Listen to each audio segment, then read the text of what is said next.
तथापि पहिले सदस्य आहेत की मातृभाषेतून शिक्षण देणाऱ्या शाळांची अधोगती थांबवण्याबाबतचा विषय आहे।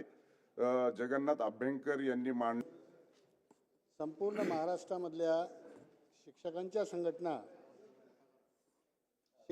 संघटना, मुख्याध्यापकांच्या संघटना आणि संस्था चालकांच्या संघटना सगळ्या एकत्रित आल्यात। हे दृश्य पहिल्यांदा घडलं महाराष्ट्रामध्ये। आतापर्यंत शाळा बंद करण्याचा कोणताही कार्यक्रम हा प्रत्यक्षात येऊ शकलेला नव्हता थोडक्यात परंतु आता या वेळेला मात्र तो कार्यक्रम प्रत्यक्षात आलेला आहे आणि सगळे शिक्षक, सगळे मुख्याध्यापक आणि संस्था चालक एकत्रित येऊन त्यांनी 5 डिसेंबरला मोठ्या प्रमाणामध्ये शाळा बंद केलेल्या आहे। माझं या संदर्भातलं म्हणणं असं आहे की या बाबतीतले 2 मुद्दे अत्यंत महत्त्वाचे आहेत। एक मुद्दा जो आहे तो 15 मार्च 2024ला जो राज्य शासनाने शासन निर्णय काढला त्याच्यामुळे शिक्षकांचे पदं फार मोठ्या प्रमाणामध्ये कमी झालेले आहेत। जवळजवळ 18,000 शाळा ह्या बंद होण्याच्या मार्गावर आहेत। 25,000 शाळा अशा राहणार आहेत की त्या शाळांना मुख्याध्यापकाचं पदच राहणार नाही।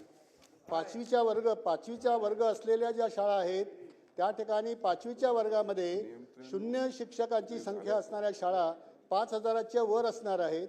6 ते 8च्या सेगमेंटमध्ये जवळजवळ 7,000 शाळा अशा आहेत की त्या शाळांमध्ये फक्त 1 किंवा 2 शिक्षक राहणार आहेत।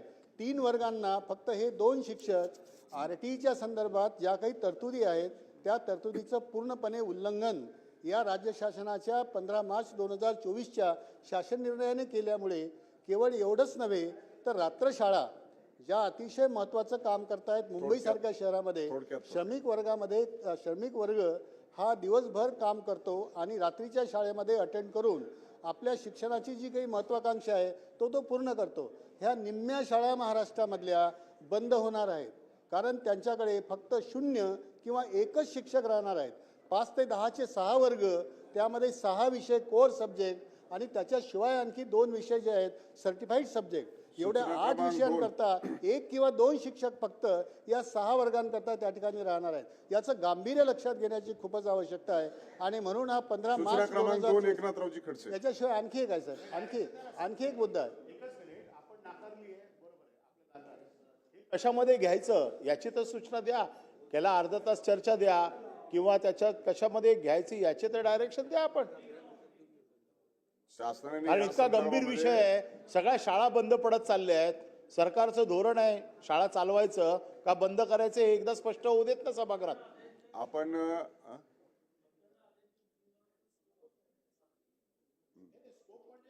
संसदीय कामकाज मंत्री मला वाटतं की शिक्षण मंत्र्यांना आदेशित करून एक बैठक अधिवेशनानंतर लावावी, कारण 7 दिवसात मग उगाच आश्वासन दिल्यासारखं होईल। कुठे अशी एखादी अर्धा तासाची बैठक बसणारच नाही, कामकाज इतकं हेवी आहे।